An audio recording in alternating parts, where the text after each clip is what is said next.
स्वागत। आज हम बात कर रहे हैं अफगानिस्तान की।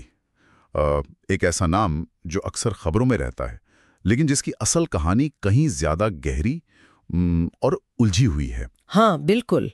हमारे पास जो स्रोत है वो अफगानिस्तान एक विस्तृत दृष्टि के तहत इस देश के कई पहलुओं पर रोशनी डालते हैं। जी। आज हम इन्हीं स्रोतों की मदद से अफगानिस्तान के भूगोल, इसके लंबे और नाटकीय इतिहास, इसकी रंगीन संस्कृति, अर्थव्यवस्था की स्थिति और मौजूदा मुश्किलों को समझने की कोशिश करेंगे। हाँ, मकसद है कि इन स्रोतों से निकले जो सबसे अहम नुक्ते हैं वो हम आप तक पहुंचाएं। तो ठीक है, चलिए शुरू करते हैं इस तहकीकात को। बिल्कुल। और देखिए, अफगानिस्तान को समझने की कोई भी कोशिश अधूरी है अगर हम इसके भूगोल और इतिहास के गहरे ताल्लुक को न समझें। हाँ, ये तो है। जैसा कि ये स्रोत बार बार इशारा करते हैं, ये सिर्फ नक्शे पर एक जगह नहीं है। ये सदियों से सभ्यताओं का संगम रहा है, एक ऐसा चौराहा जहां दुनिया भर की ताकतें और विचार टकराते रहे हैं। इसकी जो भौगोलिक बनावट है ना जी। उसने ही इसके इतिहास की पटकथा लिखने में एक अहम भूमिका निभाई है। तो इसी भूगोल से शुरू करते हैं फिर। स्रोत हमें याद दिलाते हैं कि अफगानिस्तान एक लैंड लॉक्ड देश है, मतलब चारों तरफ से जमीन से घिरा हुआ है। हाँ, बिल्कुल, लैंडलॉक्ड। इसके पड़ोसी देश भी काफी अहम है। उत्तर में तुर्कमेनिस्तान, उज्बेकिस्तान, ताजिकिस्तान, पूर्व में चीन का एक छोटा सा हिस्सा भी लगता है। हाँ, वो वखान कॉरिडोर। सही। और दक्षिण और पूर्व में पाकिस्तान, पश्चिम में ईरान। ये पड़ोसी इसके व्यापार, राजनीति और सुरक्षा, मतलब सब पर असर डालते हैं। और जो बात इन स्रोतों में उभर कर आती है वो है यहाँ का भूभाग। ज्यादातर इलाका पहाड़ी और खुश्क है। हाँ। हिंदू कुश पर्वतमाला तो जैसे देश की रीढ़ की हड्डी है जी। जो इसे बीच से काटती है। ये सिर्फ खूबसूरत पहाड़ नहीं है, नहीं, बिल्कुल नहीं। बल्कि इन्होंने यहाँ की जलवायु, पानी के स्रोत और सबसे बढ़कर लोगों की आवाजाही और संपर्क को मतलब बहुत गहराई से प्रभावित किया है। हाँ, और इसी बिंदु पर स्रोत एक दिलचस्प पहलू उजागर करते हैं। एक तरफ तो इन दुर्गम पहाड़ों और घाटियों ने बाहरी हमलावरों के लिए इस इलाके पर पूरी तरह काबू पाना हमेशा मुश्किल बनाया। हाँ, हमेशा से। इतिहास गवाह है, बड़े बड़े साम्राज्य यहाँ आकर उलझ गए, इसलिए इसे साम्राज्यों का कब्रिस्तान भी कहा गया है। सही कहा।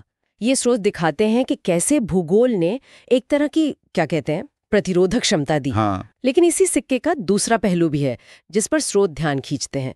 यही पहाड़ी बनावट देश के भीतर भी अलग अलग क्षेत्रों और समुदायों के बीच गहरे जुड़ाव में एक बाधा बनती रही है। अच्छा। इसने अक्सर एक केंद्रीकृत शासन व्यवस्था को स्थापित करना और बनाए रखना चुनौतीपूर्ण बनाया है, जिससे अंदरूनी टकरावों को भी एक तरह से हवा मिली है। तो मतलब बाहर से मुश्किल, अंदर से भी जुड़ाव मुश्किल। हाँ, ये क्रॉस रोड्स और फ्रेगमेंटेशन का जो तनाव है वो यहाँ की कहानी का अहम हिस्सा है। ये भूगोल और इतिहास का रिश्ता वाकई सोचने लायक है।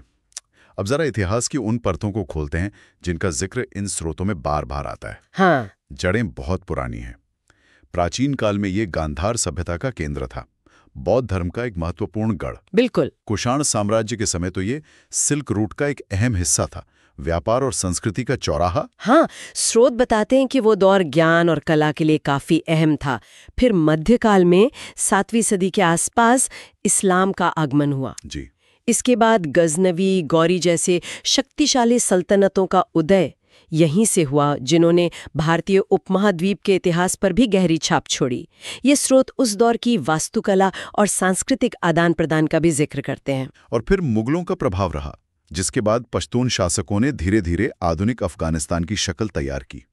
लेकिन यहाँ वास्तव में दिलचस्प मोड़ आता है 19वीं सदी में, जैसा कि स्रोत बताते हैं। हाँ, वो ग्रेट गेम। हाँ, उस वक्त ब्रिटिश साम्राज्य अपने शिखर पर था और रूस भी मध्य एशिया में फैल रहा था, और अफगानिस्तान इन दो बड़ी ताकतों के बीच द ग्रेट गेम का अखाड़ा बन गया। ये ग्रेट गेम वाला दौर बहुत महत्वपूर्ण है।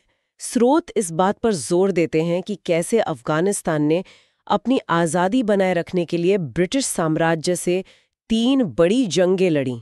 3 युद्ध? हाँ, 3 एंग्लो अफगान युद्ध, और इन युद्धों में अफगान प्रतिरोध ने उनकी राष्ट्रीय पहचान को गढ़ने में बड़ी भूमिका निभाई। स्रोत बताते हैं कि ये सिर्फ सैन्य जीते नहीं थी, बल्कि इन्होंने बाहरी ताकतों के प्रति एक गहरे संदेह और प्रतिरोध की भावना को जन्म दिया, जो आज भी अफगान राजनीति में महसूस की जा सकती है। वाह, ये एक गहरा विश्लेषण है। अब आते हैं उस दौर पर जो शायद हमारी पीढ़ी ने ज्यादा देखा और सुना है, आधुनिक इतिहास। जी। स्रोत 1979 के सोवियत आक्रमण को एक बड़े मील के पत्थर की तरह पेश करते हैं।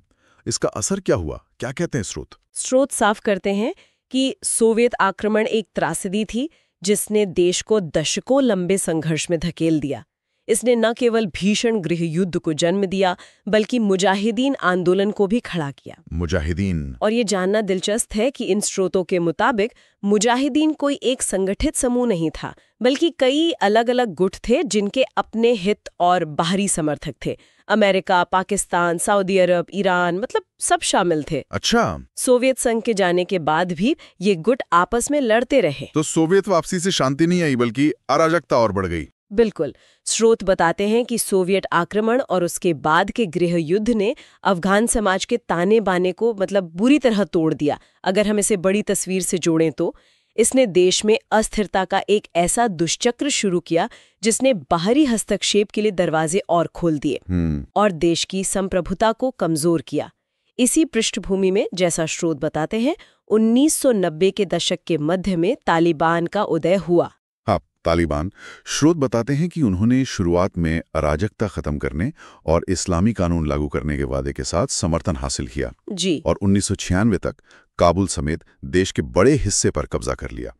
उनका पहला शासनकाल 1996-2001 कैसा था स्रोतों के अनुसार? स्रोत तालिबान के पहले दौर के शासन को बेहद कट्टर और दमनकारी बताते हैं। शरिया कानून की उनकी अपनी कठोर व्याख्या लागू की गई, संगीत और मनोरंजन पर पाबंदी लगा दी गई।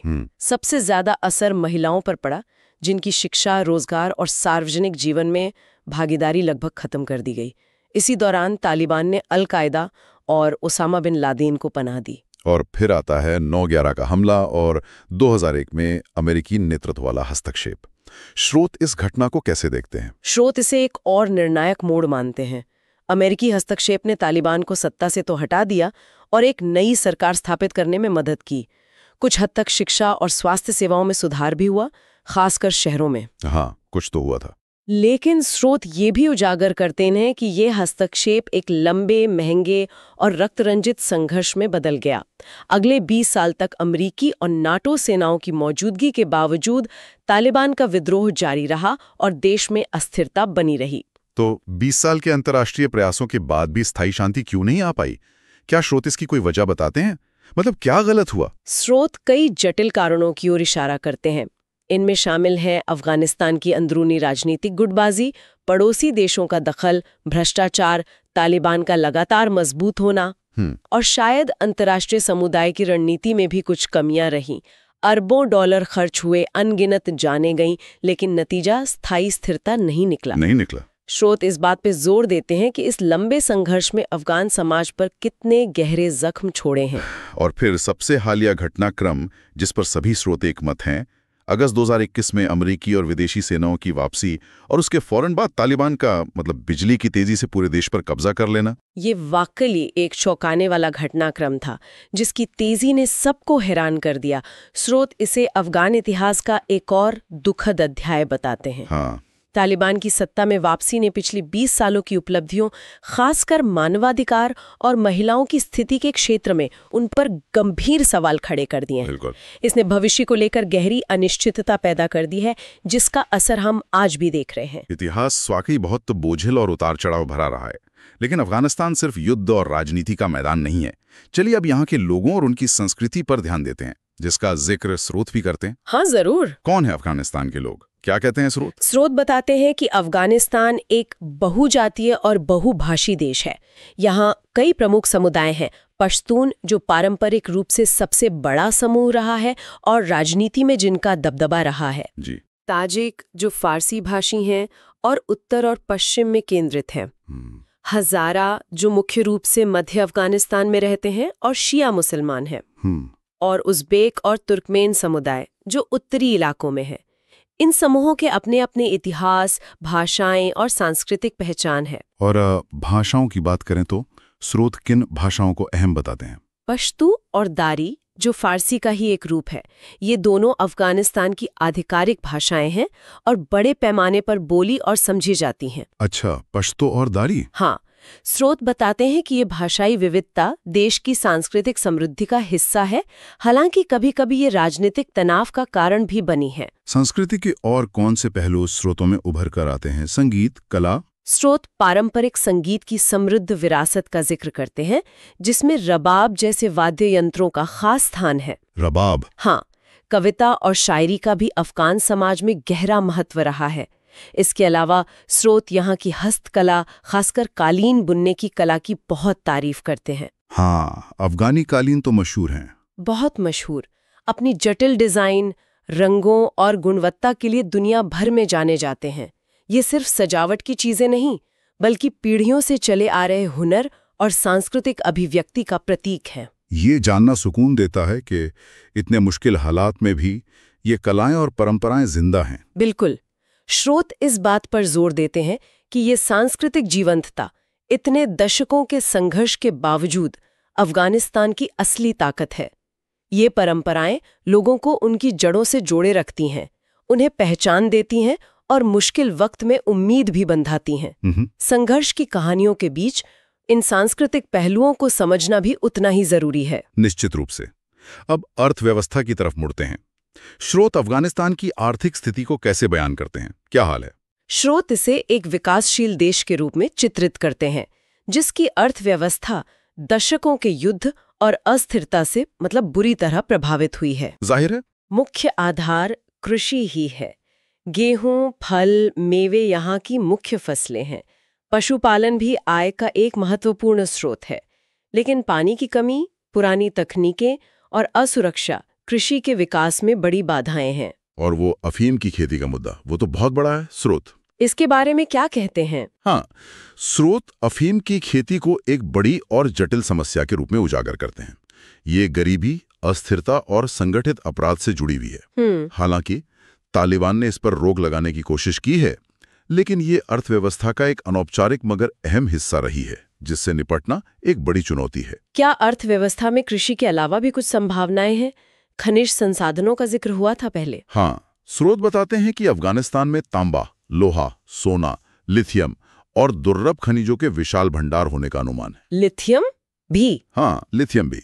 सैद्धांतिक रूप से ये देश की अर्थव्यवस्था को बदल सकते हैं, लेकिन यहाँ एक बड़ा लेकिन है। क्या? इन संसाधनों को निकालने के लिए भारी निवेश, तकनीक और सबसे बढ़कर सुरक्षा और स्थिर राजनीतिक माहौल की जरूरत है, जो फिलहाल मौजूद नहीं है। दशकों की अस्थिरता ने बुनियादी ढांचे को भी तबाह कर दिया है। सही बात है। सुरक्षा के बिना कौन निवेश करेगा? बिल्कुल। तो कुल मिलाकर आर्थिक तस्वीर काफी चुनौतीपूर्ण लगती है। स्रोत मुख्य आर्थिक चुनौतियों को कैसे सूचीबद्ध करते हैं? स्रोत स्पष्ट करते हैं कि आर्थिक संघर्ष सीधे तौर पर राजनीतिक अस्थिरता और लगातार जारी संघर्ष से जुड़े हुए हैं। निवेश का अभाव, व्यापार में रुकावटें, बेरोजगारी, गरीबी, ये सब एक दूसरे से जुड़े हुए हैं। एक दुष्चक्र जैसा। हाँ, बिल्कुल। जब सुरक्षा का ही भरोसा न हो तो कोई भी आर्थिक गतिविधि कैसे पनप सकती है? इससे एक बुनियादी सवाल उठता है। स्रोत शांति और स्थायित्व को भविष्य की कुंजी बताते हैं, लेकिन सवाल ये है कि इन मुश्किल हालात में स्थायी आर्थिक विकास का रास्ता निकलेगा कैसे? और ये चुनौतियां सिर्फ आर्थिक नहीं हैं। स्रोत कई और गंभीर मुद्दों को भी रेखांकित करते हैं, जैसे आतंकवाद और हिंसा का लगातार बना हुआ खतरा। हाँ, वो तो है ही। शिक्षा, खासकर लड़कियों और महिलाओं के लिए तक पहुंच की भारी कमी और उनके अधिकारों का हनन, जो तालिबान की वापसी के बाद और गंभीर हुआ है। जी, ये बहुत बड़ी चिंता का विषय है। गरीबी और बेरोजगारी की विकराल समस्या और स्वास्थ्य सेवाओं की बदहाली। तो इसका मतलब क्या है? इन सब चुनौतियों को एक साथ देखें तो इसका मतलब ये है कि अफगानिस्तान एक बहुआयामी संकट से जूझ रहा है, जैसा कि स्रोत स्पष्ट करते हैं। ये सारी समस्याएं असुरक्षा, गरीबी, अशिक्षा, स्वास्थ्य सुविधाओं का अभाव, मानवाधिकारों की चिंताएं, खासकर महिलाओं और अल्पसंख्यकों को लेकर, ये एक दूसरे से गुथी हुई हैं। एक समस्या दूसरी को जन्म देती है या उसे और बदतर बनाती है। यह एक ऐसा जटिल जाल बन गया है जिससे निकलना बेहद मुश्किल नजर आता है। स्रोत किसी का पक्ष नहीं लेते, लेकिन इन वास्तविकताओं को बिना लाग लपेट के सामने रखते हैं। तो अगर हम इन तमाम स्रोतों से मिली जानकारी का सार निकालें तो क्या कहा जा सकता है? मतलब निचोड़ क्या है? मुख्य संदेश यही उभरता है कि अफगानिस्तान एक असाधारण ऐतिहासिक और सांस्कृतिक धरोहर वाला देश है। सदियों तक ये विचारों, व्यापार और संस्कृतियों के आदान प्रदान का केंद्र रहा है। यहाँ के लोगों में गजब की सहन शक्ति और जीवटता है। हाँ, ये तो मानना पड़ेगा। लेकिन जैसा कि स्रोत बार बार दिखाते हैं, इसका आधुनिक इतिहास त्रासदियों से भरा रहा है। विदेशी हस्तक्षेप, अंदरूनी कलह और अंतहीन युद्ध ने इसे भारी नुकसान पहुंचाया है और इसकी क्षमताओं को उभरने नहीं दिया है। और भविष्य के लिए स्रोत क्या संकेत देते हैं? कोई उम्मीद? स्रोत का निष्कर्ष बहुत स्पष्ट है। अफगानिस्तान के सामने चुनौतियां पहाड़ जैसी हैं, लेकिन संभावनाएं भी हैं। पर उन संभावनाओं को हकीकत में बदलने के लिए, जैसा स्रोत कहते हैं, शांति और राजनीतिक स्थिरता पहली और सबसे जरूरी शर्त है। शांति और स्थिरता। हाँ, इसके बिना न तो अर्थव्यवस्था पटरी पर आ सकती है, न समाज का पुनर्निर्माण हो सकता है और न ही आम अफगान नागरिक एक बेहतर और सुरक्षित जीवन की उम्मीद कर सकते हैं। अफगानिस्तान पर इस विस्तृत चर्चा के लिए धन्यवाद। उम्मीद है कि इन स्रोतों के विश्लेषण से इस महत्वपूर्ण और अक्सर गलत समझे जाने वाले देश की जटिलताओं को समझने में थोड़ी मदद मिली होगी। धन्यवाद। और अब आज के लिए हमारा अंतिम विचार। स्रोत ये तो बताते ही हैं कि अफगानिस्तान का इतिहास बाहरी दखलंदाजी और अंदरूनी झगड़ों से भरा पड़ा है, लेकिन वो ये भी उजागर करते हैं कि तमाम उथल-पुथल के बीच यहाँ की सांस्कृतिक विविधता और रचनात्मकता, चाहे वो संगीत हो, शायरी हो या हाथ का हुनर, लगातार बनी रही है। हाँ, ये बहुत महत्वपूर्ण बात है। तो क्या इसी सांस्कृतिक लचीलेपन और विविधता में, जिसका जिक्र स्रोत करते हैं, भविष्य में शांति और स्थिरता की तरफ ले जाने वाला कोई रास्ता छिपा हो सकता है? वही शांति और स्थिरता जिसे स्रोत अफगानिस्तान के बेहतर कल के लिए सबसे जरूरी मानते हैं। ये सोचने का विषय है।